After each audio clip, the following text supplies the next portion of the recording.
మణిమాల, నువ్వు రేట్ల గురించి ఆలోచించుకో. బోల్డ్ ఎంత క్యాష్ ఉంది, రెచ్చిపో. నువ్వు డబ్బులు ఖర్చు పెట్టావని తెలిస్తే నాన్నగారు పెద్ద పనిష్మెంట్ ఇస్తారు నాకు. వేరే అమ్మాయి గురించి ఖర్చు పెడితే తిడతారు. ఖర్చు పెట్టింది నీకోసమే కదా, ఇంకేంటి ఆలోచిస్తున్నావు? సెలెక్ట్ చేసుకో. నువ్వే సెలెక్ట్ చేయి.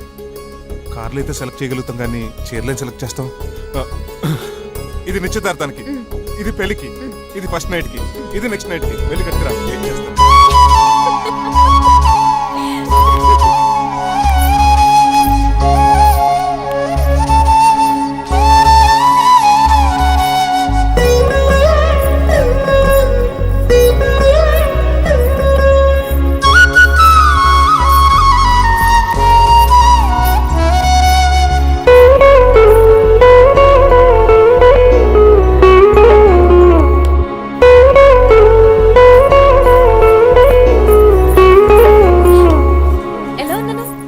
షోరూమ్ నుంచి వచ్చిన స్పోర్ట్స్ కార్ లా ఉన్నావు. కొంచెం అర్థమయ్యేలా చెప్పొచ్చు కదా. ఆ డిస్ప్లేలో బొమ్మలా చాలా అందంగా ఉన్నావు. థాంక్స్. నేను నీకు విషయం చెప్పాలనుకుంటున్నాను. ఏంటి? సపోజ్ నేను డ్రైవర్ అయితే ఏంటి పరిస్థితి? ఏంటి జోకా? జోక్ కాదు, నిజంగానే అడుగుతున్నాను. నేను డ్రైవర్ అయితే ఛాన్సే లేదు కదా. అయినా నువ్వు అడుగుతున్నావు కాబట్టి చెప్తున్నాను. నువ్వు డ్రైవర్ అయినా క్లీనర్ అయినా అసలేం కాకపోయినా సరే నువ్వు నాకు కావాలి. Because I love you. ఏంటి మీ విషయం ఇంకా రావట్లేదు? దాన్ని చూడాలని అంత కంగారుగా ఉందా? చిచి, అదేం లేదు. ఇప్పటికే 2 కాఫీలు తాగాం, 3వ కాఫీ తాగి ఓపిక లేదు. ఏసీ పని చేయట్లేదు. ఓకేనా? బిల్ తగ్గించిస్తానులే. అదిగో మాటల్లోనే వచ్చేసింది. హాయ్ మణి. హాయ్. మా కజిన్ ఉషాన్ చెప్పానే ఇదే. హాయ్ బావా.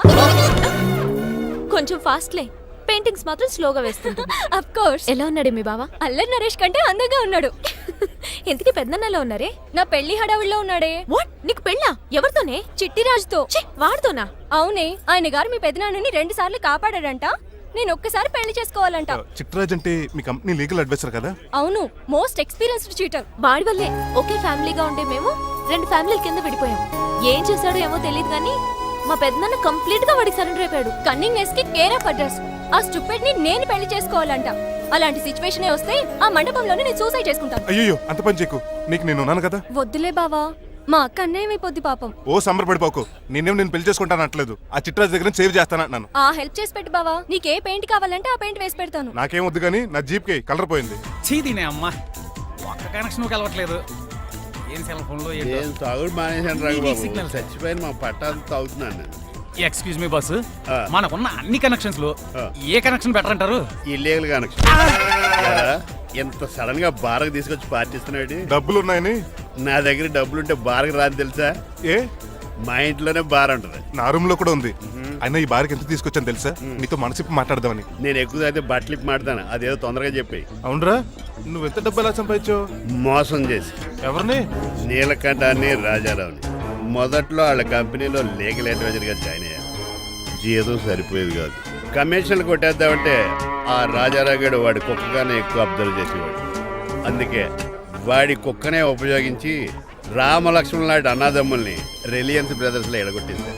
అంతే, వాళ్ళిద్దరి మధ్యలో క్లాష్, నా అకౌంట్లో క్యాష్. ఆ తర్వాత నీలకంఠాన్ని ఏటీఎం సెంటర్లా మార్చేశారు. ఎలా? నాకు తమ్ముడిని క్రియేట్ చేసుకుని వాడు కిమ్స్ హాస్పిటల్లో ట్రీట్మెంట్ తీసుకుంటున్నా అని చెప్పి వాడి దగ్గర డబ్బులు డ్రా చేసుకుంటున్నా. అంటే నీకు తమ్ముడు లేడా? అబద్ధం.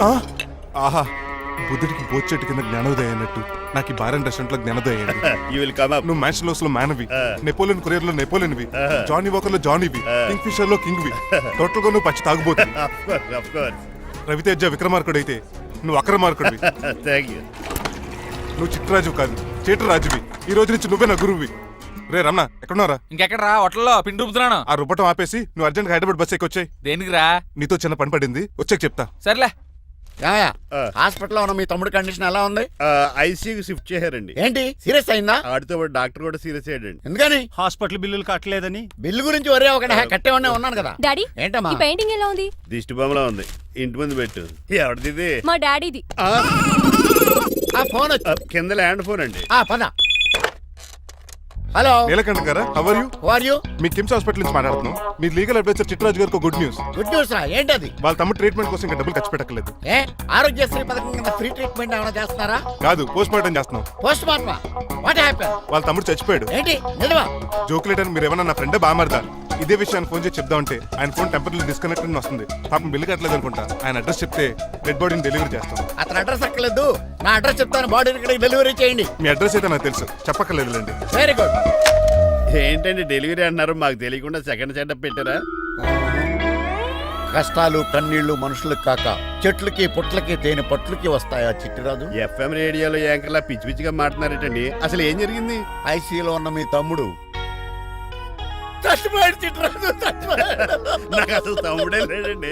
నేను అంటున్నది అదే, ఇంకా మీ తమ్ముడు లేడు. తమ్ముడు ఏ ఎదవండి మీకు అలా చెప్పింది? కిమ్స్ హాస్పిటల్లో కాంపౌండర్ అనుకుంటా, మీ ఎదురుగానే కదా ఫోన్ చేశాడు. డాక్టర్ గారు అర్జెంట్ గా హాస్పిటల్కి వెళ్దాం పదండి. వద్దు, ఈ టైంలో నువ్వు అక్కడికి వెళ్తే ఏకహత్యానికైనా పాల్పడవచ్చు. మరి నా తమ్ముడు 5 నిమిషాల్లో ఇక్కడ ఉంటాడు.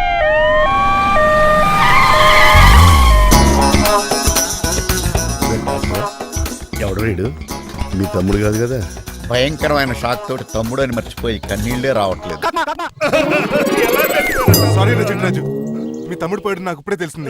నాకు ఇప్పుడే తెలిసింది. బాధపడకరా. బాధ కాదురా, భయం ఎక్కువ చేస్తుంది. బాడీ ఎక్కువసేపు ఉంటే డీకంపోజ్ చేసి స్మెల్ వచ్చేస్తుంది. తొందరగా తగలెట్టేద్దాం, పదండి పదండి. ఆగండి, నాకు ఒక 5 నిమిషాలు టైం ఇస్తే ఇతను మళ్ళీ బతికేస్తాను. It is impossible. Medical sciences ప్రకారం అలా జరగటానికి లేదు. జరుగుతుంది. జరగదు. నువ్వు అనవసరంగా బాధపడదు. ఏమోటావు? లేదురా, మీ తమ్ముడు నేను బతికేస్తాను. ఎలా ఎలా అంటారేంటి సార్? ఎన్ని సినిమాలు చూడలేదు? మొన్న మధ్యలో వచ్చి శివాజీ సినిమాలో రజనీకాంత్ చచ్చిపోతే రఘువరన్ తన గుండె మీద దెబ్బ బాధ రజనీని బతికించలేదా? కరెక్టే, కానీ ఆ రజనీకాంత్ కాదు, నువ్వు రఘువర్ను కాదు. ఎలా బతుకుతారా యాదవా? రాయ్! నేను మాట్లాడుతున్నప్పుడు నీ చెవులు మాత్రమే పనిచేయాలి. కాదని ఇంకేమైనా పనిచేస్తే నా నెక్స్ట్ బర్త్డేకి నేను పిలవను.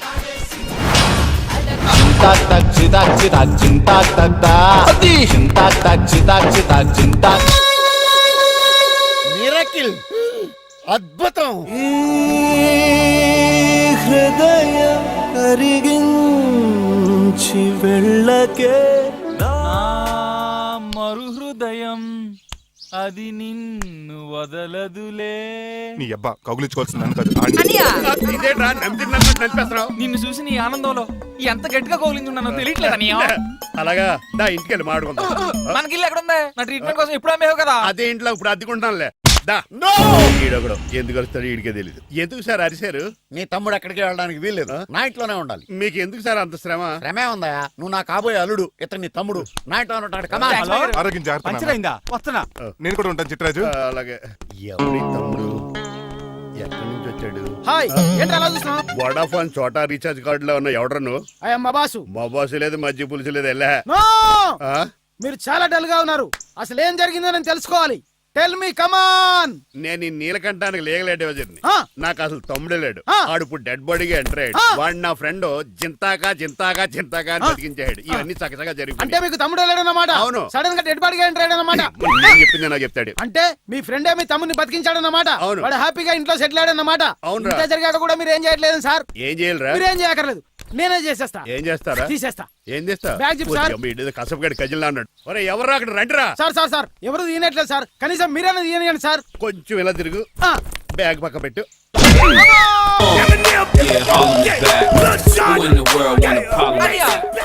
ఎవడ్రా నీకు అన్నయ్య? సొంత తమ్ముడిని అట్టుకుని బోన్లో ముద్దాయిని అడిగినట్టు ఏంటని ఆ క్వశ్చన్స్? నేను నీకు అన్నయ్యనా? ఎవడ్రా నువ్వు? ఎక్కడి నుంచి వచ్చావు? ఏంటి కేకలు? ఏమైంది? చూడండి మాయగారు మా అన్నయ్య, వీడికి తమ్ముడు లేడంట. నేను అసలు ఇటు తమ్ముడే కాదంట. చంటోడు నట్టుకుని ఏంటి మాటలు? అంటేనండి ఈడు బతుకున్నాడనే నిజాన్ని జీర్ణించుకోలేకపోతున్నాను. జీర్ణించుకోవా, ఉన్నాడు కదా. అంతేకాదు మాయగారు, చాలా స్టోరీస్ చెప్పాలి. ఏంటో డాడీ డాడీ, ఆ. మీ టేబుల్ మీద మోడర్న్ పెయింటింగ్ పెట్టాను, కనిపించట్లేదేమి? అది అది పెయింటింగ్. Yes. పేపర్ మీద కాఫీ చుక్కలు పడ్డాయనుకుని చింపి అసలు పారేసాను. వాట్ షిట్, మళ్ళీ ఆ పెయింటింగ్ వేయాలంటే 1 డే కష్టపడాలి తెలుసా? ఎందుకు? పేపర్ మీద మళ్ళీ కాఫీ వలపోతే సరిపోతుంది కదా. Shut up. Who is this guy? ఈ ఎదవ. చిట్రాజ్ తమ్ముడు అమ్మా. ఓహో. యాక్చువల్ గా చెప్పాలంటే గంట క్రితం ఇతను శవం. అంటే ఇప్పుడు భూతమా? నో మనిషే ఇప్పుడు బతికాడు. ఎలా డాడీ? చిట్రాజ్ ఫ్రెండ్ ఒకడు జంతా కుత్త తక్క జంతా కుత్త అని అతను గుండెల మీద బాధేసి బతికించాడు. It's funny. ఫన్నీ కాదు సున్నీ కాదు, నా ఫేట్ అలా ఏడ్చింది. ఇంతకు ముందు మీరు ఏం చేసేవారు? చిన్నపిల్లలు దుబాయ్కి అమ్ముకునేవాడు. అన్నయ్య, ఏ? ఏం చేయలేదండి అప్పుడు నేను చచ్చిపోయాను కదా ఐ మీన్ మీరు చావడానికి ముందు. పెయింట్లు వేసి ఉండండి. దేనికిరా తలుపులుగా కిటికీలుగా? ఏంటనియా తెలియనట్టు అలా అడుగుతున్నావు? నేను గొప్ప చిత్రకారుని కదా. ఒకసారి గవర్నర్ చేతి మీద కప్పు కూడా తీసుకున్నానా గుర్తులేదు? గుర్తుంది కప్పులు గడిగే ఫేస్ ఇడు. ఇంతకీ మీ పేరు? పేరండి పేరు జూనియర్ పికాసో. అదేంటి రమణ గారు? ఈయన బ్రష్ నేమ్ ఆగారు. బ్రష్ నేమ్ అంటే ఏ క్లోజ్ అప్ కాల్గట్ట అని ఉంటుంది. ఇదేట్రా? ఆర్టిస్టులు బ్రష్ నేమ్లు అలాగే ఉంటాయనియా. ఏమండి పికాసో గారు, నెక్స్ట్ వీక్ నాకు పెయింటింగ్ కాంపిటీషన్ ఉంది. మీరు కొన్ని పెయింటింగ్స్ వేసిస్తారా? పెయింటింగ్ లా నాకు కొంచెం టైం ఇస్తే. పోటీలు కొనుక్కొచ్చేదేట్రా? ఏంటనియా పెయింటింగ్ వేయాలంటే చిత్రశుద్ధి కావాలి కదా, అందుకే టైం అడిగాను. మీరేం వర్రీ అవ్వద్దు, ఎల్లుండి లోపు మీ పెయింటింగ్లు అన్ని వేసి ఇచ్చేస్తాను. Thank you so much. పదా చిట్రాజు ఆఫీస్కి వెళ్దాం. ఇల్లు జాగ్రత్త రే. అలాగనియా ఏం చేస్తాడా? అటు దగులు బాజేయండి, మీ ఇల్లు మీకే అమ్మేగాళ్ళు. మా అమ్మాయిని పెళ్లి చేసుకున్నాక ఇల్లు నీదే కదా, ఆడింది కదా రావా దగులు బాజీ యాదవా. ఒరే రంగబాబా, చెప్పరా కొత్త జీవితం ఎలా ఉంది? ఏం జీవితంలో బాబా గ్యాస్ పొయ్యి మించి గాడి పొయ్యిలో పడ్డట్టు ఉంది. ఏమైంది? ఏమైందేంట్రా ఆ నీలకంఠం కూతురికి పొరపాటున పెయింటర్ అని చెప్పాను. చెప్తే పెయింటింగ్ కాంపిటీషన్ ఏదో ఉందంట, పెయింట్లన్నీ నన్నే ఏమంటాను. ఏసేయా. ఏమైందిరా అసలు నాకు ఏమొచ్చని? తన మీద దోస్తులు ఎలా వేస్తావు అలా వేసే, ఆ తర్వాత నేను వచ్చి మేనేజ్ చేస్తాను.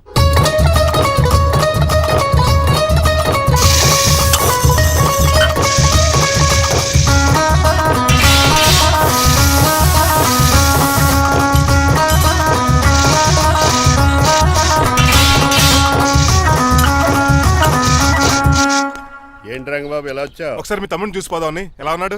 దొక్కలా ఉన్నాడు. హాయ్ రమణ. హాయ్ రంగబాబు ఎలా ఉన్నా? బాగున్నా? ఏంటండి పికాసో గారు, ఎందుకు పిలిచారు? పికాసోనా? పికాసి బ్రష్ నేమట. డికాషన్ కర్రలో ఉంటాడు ఎదవా. నువ్వు ఉండనియా పెయింట్లు రెడీ. ఏదో పెసరట్లు రెడీ అయినట్టు చెప్పాడు ఏదమ్మా. ముచ్చు బంగారే లండించాడు. ఏంట్రా జిడ్జిడ్డుగా ఉందా? ఛీ! ఆయిల్ పెయింట్ అయి ఉంటుంది. అవుననియా ఆయిల్ పెయింట్లు. నాకు మాత్రం మాడిపోయిన ఆనియన్ దోశలా ఉంది. షడప్ చిట్రాజు, ఈ పెయింటింగ్స్ కి మీనింగ్ లేదంటావా? వీటిని కళ్ళతో చూస్తే సరిపోదు, ఏ కళ్ళద్దలు చూడాలా? హృదయంతో చూడాలి. అవును, ఈ పెయింటింగ్ చూడు. చూసాను, పెంట మీద కోడి గెలిగినట్టు కాదు, గెలిగాడు. పగిలిపోయిన సూర్యుడు బొమ్మ. Exactly. పగిలిపోయిన గుడ్డును చూశాను, పగిలిపోయిన గాజు గ్లాస్ చూశాను, పగిలిపోయిన సూర్యుడు చూడటం ఇదే ఫస్ట్ టైం. నీ కళారోధానికి నా జోహార్లు పికాసో, జోహార్లు. థ్యాంక్స్ ఒకసారి రంగబాబు. అలాగే. తీసుకో. మా అన్నీకి కూడా బాగా నచ్చేసింది అన్నయ్య. ఇప్పుడు పగిలిపోయిన పెయింటింగ్ చూస్తున్నారు. హై, ఈ పెయింటింగ్ సముద్రంలో సునామీ. ఈ సముద్రంలో సునామీయా? సైకిల్ చక్రం అలా ఇలా తోలించేసాడు. కాదు, ఇది నిజంగా సముద్రంలో సునామీ. ఏం డెప్త్ ఉందండి మీలో. సముద్రంలో అంత డెప్త్ ఉందా? ఇలాగి అన్నయ్య. ఏంట్రా అది నేల మీద పడేశారు? ఈ చిట్రాజు వాల్ మీద కన్నా నేల మీద బాగుంటాయని ఒట్టరంగా సర్దానండి. ఏది? ఆహా ఎంత బ్యూటిఫుల్ గా వేసావమ్మా. నీలో ఇంత టాలెంట్ ఈ ఉందా? పెయింటింగ్స్ వేసింది నేను కాదు డాడీ, పికాసో గారు. వికాసం. అవును మాయ గారు. చూడురే ఎంతకాలం నేను మోడర్న్ పెయింటింగ్స్ అంటే పిచ్చి పిచ్చి బొమ్మలు మీరు అనుకున్నాను. కరెక్ట్ గానే అనుకున్నారు. ఊరికే నువ్వు ఎంత బ్రహ్మాండంగా వేసావా. ఈసారి ఫస్ట్ ప్రైజ్ మా బేబీకే. Thank you, Thanks, Bhai. Congratulation. Chitraju ఇలాంటి గ్రేట్ పెయింటర్ పరిచయం అయినందుకు సో లక్కీ అండి. షేమ్ టు యు అండి. పెయింటర్స్ కదా, పర్సనల్ గా మాట్లాడుకుంటున్నారు. మధ్యలో మనం ఎందుకు? పద. మనకెందుకు కాదు, ఇది నాకు కావాలి.